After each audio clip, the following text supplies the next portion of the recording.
तो कई बड़ी बातें सामने आई हैं देहरादून महाधिवेशन से और पूर्व मुख्यमंत्री ने क्या कुछ कहा है, क्या महत्वपूर्ण उन्होंने कहा, वो हम आपको बताते हैं। पूर्व सीएम हरीश रावत ने कई अहम बातें कही। उन्होंने कहा कि साथ छोड़कर चले जाने वालों के लिए कांग्रेस के दरवाजे खुले हैं।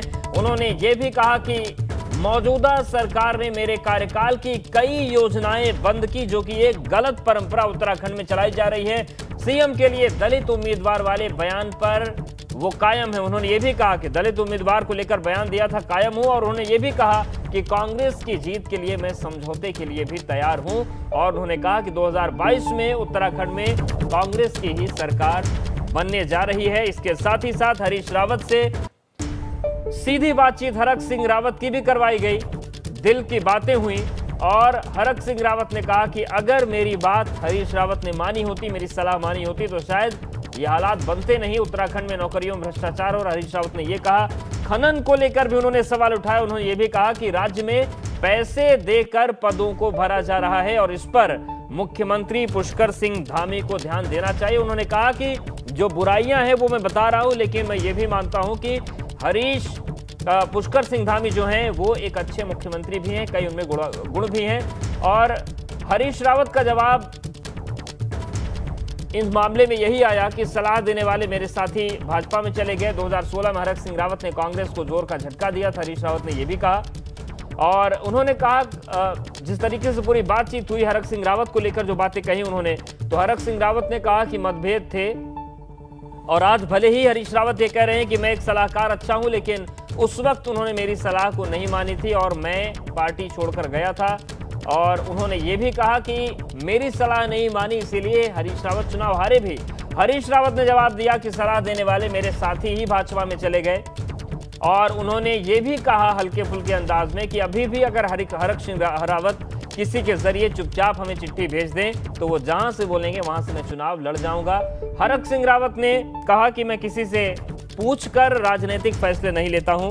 तो ये एक लंबी बातचीत हुई, कई महत्वपूर्ण बातें कही हरीश रावत ने। उन्होंने ये भी कहा एक महत्वपूर्ण बात कि जिस तरीके से उनकी गर्दन पर चोट लगी, उसके बाद कोरोना काल में 19 दिन तक आईसीयू में रहे, वो वापस लौटकर आए सामान्य जीवन में। लेकिन इतने झटकों को अगर वो झेल सकते हैं, तो अगर पुराने लोग अपनी गलती मानकर वापस आ जाएं तो उन्हें कोई दिक्कत नहीं है। उन्होंने कहा कि मेरा विजन राज्य को बनाने में है, क्योंकि उम्र ज्यादा हो गई, ऐसे में मेरा फोकस राज्य को लेकर है, पद को लेकर नहीं है। तो कई महत्वपूर्ण बातें पूर्व सीएम हरीश रावत ने कही। उन्होंने कहा कि उत्तराखंड में नौकरियों में भ्रष्टाचार हो रहा है।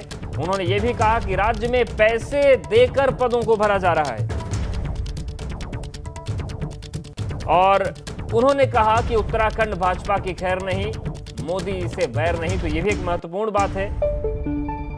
तो महाधिवेशन में कई अहम बातें सामने आई हैं और हरक सिंह रावत ने भी कई अहम चीजें कही। हालांकि दोनों ही, चाहे हम हरीश रावत की बात करें या हरक सिंह रावत की बात करें, एक मर्यादा को बनाने की उन्होंने कोशिश की। हरक सिंह रावत ने भी कहा कि बहुत सारी ऐसी चीजें हैं जो मैं यहां नहीं कहना चाहता, लेकिन जो कुछ भी हुआ था वो वक्त की जरूरत थी और वक्त ऐसा था कि उन्हें वो फैसला लेना पड़ा। वहीं हरीश रावत ने कहा कि राजनीतिक चीजें अलग है, लेकिन कोई मतभेद नहीं है। उन्होंने बोला कि हरक सिंह रावत के शादी के निमंत्रण में मैं जाता हूं, वहां पर घंटों बिताता हूं, क्योंकि झटका इतना जोर का था कि ज्यादा वक्त बिताना पड़ जाता है। वहीं हरक सिंह रावत ने कहा कि अभी भले ही हरीश रावत मुझे अच्छा कह रहे हैं, वो बेहतर बता रहे हैं मुझे, लेकिन उस वक्त उन्होंने मेरी सलाह नहीं मानी और मेरी सलाह नहीं मानी, इसीलिए वो चुनाव हार गए थे। तो देहरादून महाधिवेशन से कई महत्वपूर्ण बातें निकलकर सामने आई हैं। चाहे हम बात करें जिन्हें देश